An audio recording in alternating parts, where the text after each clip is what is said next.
They called it the Great War, the war to end all wars.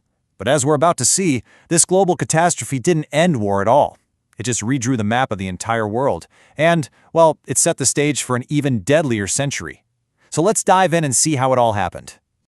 All right, here's how we're going to tackle this. First, we'll watch the dominoes fall. Then, we'll dig into the brutal stalemate that defined the fighting. After that, we'll look at the year the great empire started to crack. Then, it's Germany's last big gamble, and finally, we'll see the transformed world the war left in its wake. Okay, so let's set the scene. It's 1914. And Europe, well, it's a continent of huge, powerful empires. But underneath all that grandeur, it is a total powder keg. You've got all the suspicion, tangled alliances, and national ambitions just waiting for a spark. So, how is Europe split? Basically, it was two giant armed camps staring each other down. In one corner, you had the Triple Entente. That's France, Great Britain, and Russia. And they were all kind of side-eyeing Germany's growing power. And in the other corner, the Triple Alliance, Germany, the massive Austro-Hungarian Empire, and Italy. They had a pact. You mess with one of us, you mess with all of us. The lines were drawn. And then you get the spark. June 28th, Archduke Franz Ferdinand is assassinated, and boom, it's like a chain reaction in fast forward. Austria-Hungary blames Serbia and issues this impossible ultimatum. Serbia, of course, refuses, so war is declared. Then Russia starts mobilizing to protect Serbia, which pulls Germany in to back Austria-Hungary. And the moment Germany invades neutral Belgium to get to France, Britain declares war. In just 37 days, a regional crisis spirals into a continental inferno.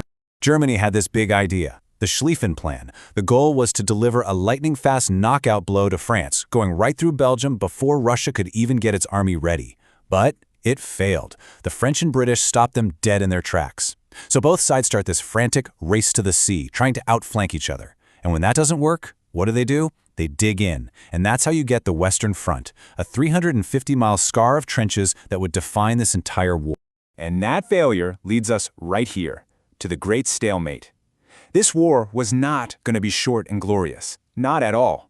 It was becoming something new, something horrifying. An industrial war where it was way, way easier to defend than to attack. And this was the brutal reality for millions of soldiers. I mean, just imagine it. You're living in a muddy ditch, surrounded by disease and filth, with artillery shells constantly raining down. And if you were ordered over the top to attack across no man's land, that killing zone between the trenches, well, it was basically a death sentence. And the technology of the day is exactly why it was so deadly. It just overwhelmingly favored the defender.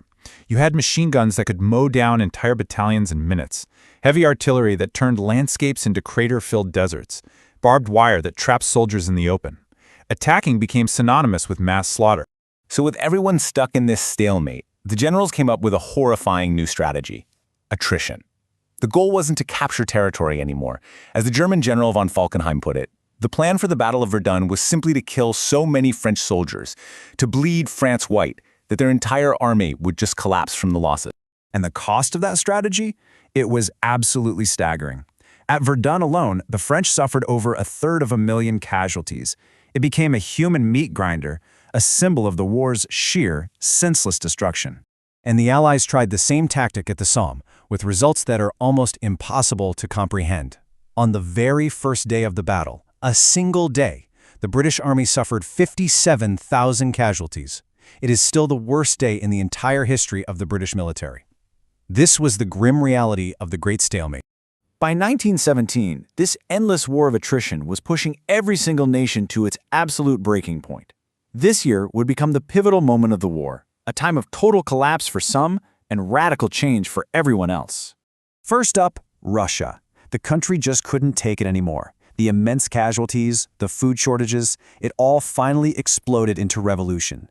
The Tsar was overthrown, the army started to fall apart, and the new Bolshevik government signed a peace treaty. And just like that, the entire Eastern Front, which had tied down millions of German soldiers, was gone. But as one great power exited the war, another one entered. Germany, desperate to starve Britain into submission, started using its U-boats to sink any ship it found, including American ones. That, plus the infamous Zimmermann telegram, where Germany tried to get Mexico to attack the U.S., was the final straw. America declared war. But even the Allies were on the verge of breaking. After yet another failed offensive with catastrophic losses, huge parts of the French army simply refused to fight. They mutinied. These soldiers were done with the suicidal attacks. It was a clear signal that the French army was on the verge of total collapse. So all this brings us to the final, desperate act of the war. With Russia out but America now in, Germany knew it was in a race against time. It had one last chance to win before the full industrial and military might of the United States could arrive in Europe. So Germany's gamble was this: take 500,000 soldiers from the now quiet Eastern Front and hurl them at the West. It was called the Ludendorff Offensive, and it was a total all-or-nothing bid to break the Allied lines and force a peace treaty before it was too late.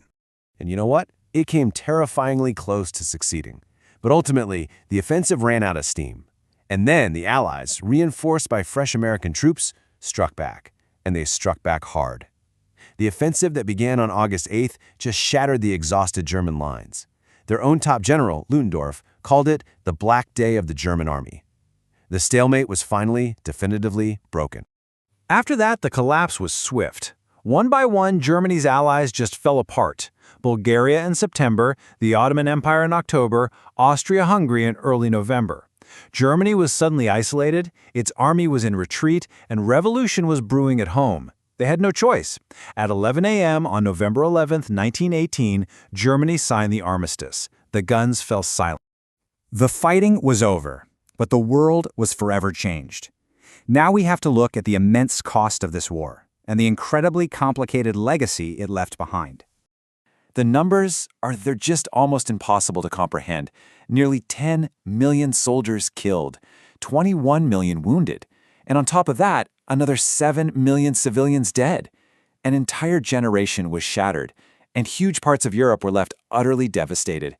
The war also caused a political earthquake. 4 massive, centuries-old empires, the German, the Austro-Hungarian, the Ottoman, and the Russian, were just gone, wiped off the map. And in their place, a whole new map of Europe and the Middle East was drawn, with new nations like Poland and Czechoslovakia rising from the ashes.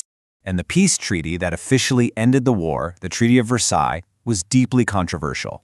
It imposed crippling reparations on Germany, it severely restricted its military, and, most damagingly, it forced Germany to accept a war guilt clause, taking full blame for the entire conflict. This, as you can imagine, created a legacy of deep, bitter resentment. So, we're left with this one haunting question. This war reshaped our world at an unimaginable cost, but in trying to create a lasting peace, did the victors instead create the very conditions of bitterness and instability that would lead to an even more terrible conflict just 20 years later?